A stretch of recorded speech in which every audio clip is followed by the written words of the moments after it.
Mitch, you just heard Kevin Johnson speak just a moment ago, and, he said, look, if the racist remarks can bring down Sterling, they can bring down anyone. And I asked him about whether he was worried about what kind of a precedent that would create. You tape someone in secret, they say something inappropriate, you could bring someone down. And he said no. He thinks it's a perfect precedent. It's not a slippery slope. It's a cliff. This was the right thing to do. I mean, do you think that this has changed the game, though, that everyone would need to worry now about getting banned for life for some kind of a remark that could be offensive, whether it's racist or homophobic or I don't know what it might be?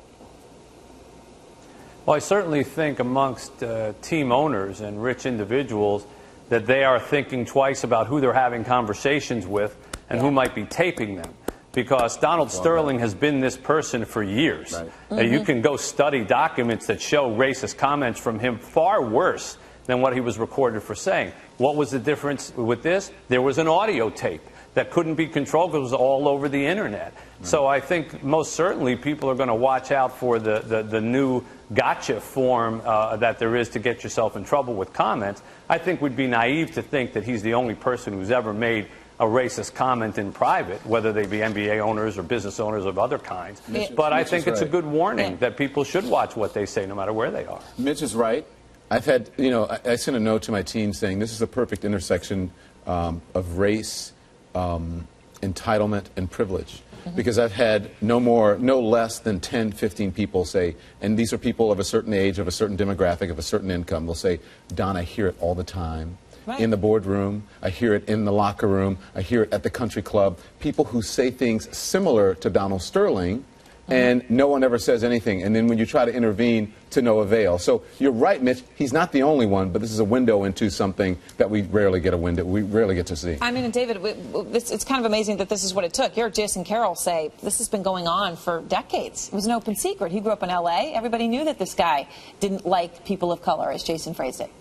It's not a surprise with this man. But what has happened today is that racism has been added to the list of kryptonite issues in professional sports. Gambling is one because it goes to the integrity of the game. Over the last couple of decades, steroids has become a kryptonite issue because it goes to the integrity of the game. And now racism as well, because you just cannot justify having black men with their excellence and commitment generating billions of dollars of revenue and then have an owner say, yeah, but they belong in the field, in the shacks. They can't come in the big house. So, Mitch, do you think that this has teeth? I would say that that's not new at all. I mean, Marge Schott made awful comments, worse than these kind of comments a long time ago. Fuzzy Zeller got in trouble for comments about Tiger Woods. Sergio Garcia not too long ago. I mean, anyone who thinks that sports is some kind of haven against racism doesn't understand sports is just part of society, as it has pockets that are racist just like the rest of society. But it's not new. This isn't like I don't agree that it's a new issue that is suddenly explosive. I think in the day and age of the internet and audio tapes, videotapes, cell phone cameras, where people can catch you saying things that you thought were a joke, private, or just were never going to get out, suddenly that's what's become the new Tinder. But racism